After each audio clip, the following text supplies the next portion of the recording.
The plasma fire of Thys Roos's hoplites did not seem to stop the charge. The range was short, the line of fire clear, and the rate sustained. The Solar Auxilia were Void veterans, equipped to fight in any environment, famed for their stubborn endurance. Their man-portable plasma guns and Volkite rifles had been engineered for boarding actions, designed to cut a kill path into warships. Each beam lanced out with a shriek, lurid pink and as bright as neon.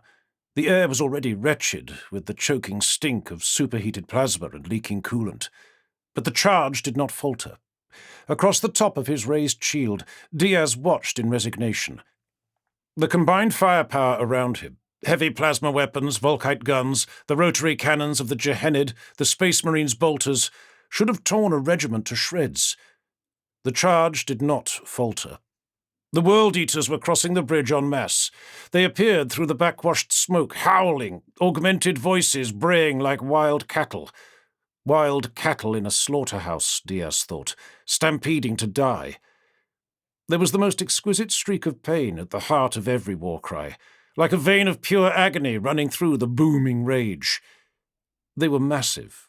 They seemed, even to Diaz, bigger than legionaries, like the feral traitor he and his brothers had killed in that water-choked thoroughfare.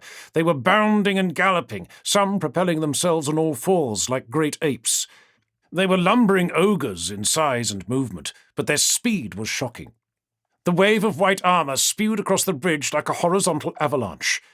Some still wore the high horn crests and soaring sarum visors that distinguished the 12th, but many had passed through the recognizable forms of legionaries and had become hulking, hunchbacked monsters, bare-headed and insane.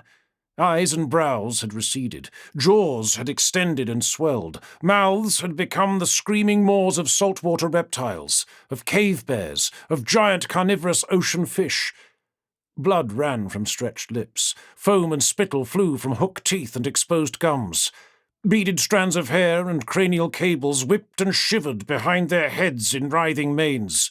They brandished chain blades, executioners' axes, spiked mauls, maces, falques, cleavers. Among them came other horrors, baying never-born spawn that ran like hyenas or tottered like biped goats and rams, loping hybrids of man and ether, scurrying vermin that dripped blood and oozed warplight. Flocks of winged things followed the mass, flapping overhead or swooping across the gully beside the bridge. Some were half-feathered, half-flayed, the size of vultures, cawing like crows. Others were small, fluttering in clouds, with frayed moth wings or iridescent pinions that beat rapidly and buzzed. The hoplites kept firing. The Gehenid kept firing. Diaz kept firing. Bright pink beams seared into the onrushing mass. Rotary blasts mowed into armor and flesh. Bolter shells detonated. World Eaters burst, burned through and fell, crushed beneath the following tide. Goatkin were torched. Swooping bat-winged monstrosities caught fire and plunged into the gully like meteors. But for everything that fell, split or seared or ignited or hollowed out by loyalist gunfire, there were more behind, trampling the dead underfoot, filling gaps, bearing on, heedless. Diaz saw a World Eater lose an arm, sliced clean off by a plasma beam. The arm tumbled away like debris. The World Eater kept coming, oblivious. A Volkite shot tore away one horn and half the face of another. It did not stop. The charge did not falter. The charge would not falter. The berserk mass engulfed the defensive line at the head of the bridge. The vast spans of the Pons Solar shuddered. In the final few seconds, Diaz clamped his emptied bolter to his thigh plate and wrenched his longsword out of the ground where he had staked it. He screamed the war cry of his legion, but it was drowned out by the howling and the mass collision. From the moment the charge began, time had seemed to speed up. Diaz noticed that, as he gripped his blade and hoisted his shield, the experience of mass combat usually had the opposite effect. Time usually slowed to a dreaming ballet, where battle became a detached eternity. But on the Pons Solar, time had run berserk, infected by the World Eater's mad urgency. It accelerated almost comically, like a Pict playback jammed on fast wind, devouring seconds as greedily as the World Eaters devoured distance and pain. Time ate itself, gorging on moments with a maniacal appetite that matched the World Eater's deranged hunger to reach and obliterate their prey. Frenzy followed. Skill was banished. Lunatic, hyperactive time allowed no opportunity for technique. Camber Diaz was strong as any Imperial fist. He judged that every single World Eater coming at him was stronger by far, enhanced by rage and the warp beyond even transhuman limits. His only real weapon of value was his mindset, the heritage of the Seventh, the unquestioning, indoctrinated will to stand and deny. That focus kept him planted like a rock. The discipline, that Praetorian defiance, branded on his genetics and reinforced by decades of intense training and the voice of Rogel Dawn, stripped all fear from him, annihilated doubt and hesitation, erased any notion that what he faced was better or stronger or faster or bigger than him. The mindset fixed him. It anchored him like extreme gravity. It locked Blumel and Thys Roos too. It pinned them in place, though time around them had unhinged and become a psychotic blur that permitted no skill. Diaz stood in the name of his Lord Dawn. He brought his siege shield up. It held firm, absorbing the first impact, demolishing a roaring face. His sword swung, carving a World Eater through the chest and throat. A chain axe struck his shield in a welter of sparks. He cleaved the face and shoulder of its owner. He hooked a keening goat thing off its hooves and cast it tumbling through the air. Blood sprayed, torn meat spattered. In the name of his Lord Dawn, he shield-smashed a World Eater aside so hard it broke neck bones. His longsword speared into a howling maw, punching through the back of the skull. It tore free through cheek and ear and mastoid and occipital bones. Metal fragments sprawled, glittering. A falx tore a chunk off his vambrace. A blade cut his ribs. He took a head off its shoulders and sent it spinning like a ball. A piece of severed horn bounced off his visor.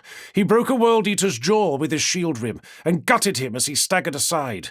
He split a head down to the lower teeth, in the name of his Lord Dawn. A beam of pink plasma screamed past his ear. A Gehenid fell against him, his face bitten off, and slid down his hip and leg. Diaz kicked.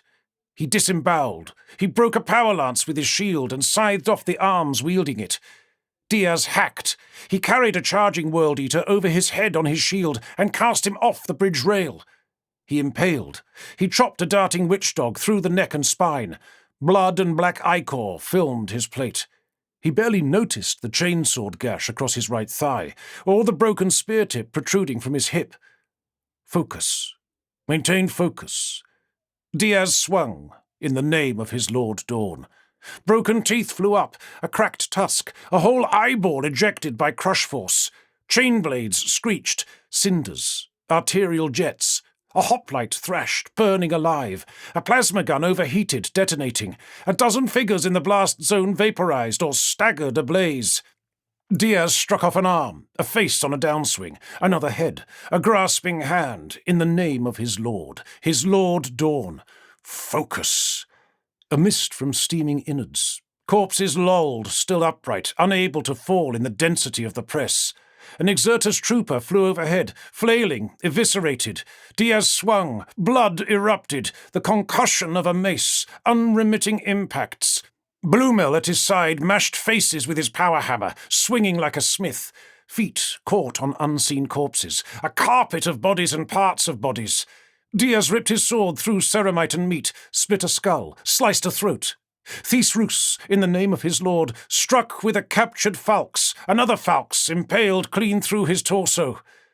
The reek of death. Broken chain-blade teeth pinged out like bullets, the stench of blood, the cloud of rage, a frenzy in him that matched the frenzy he fought, in the name of Dawn. Blurring violence.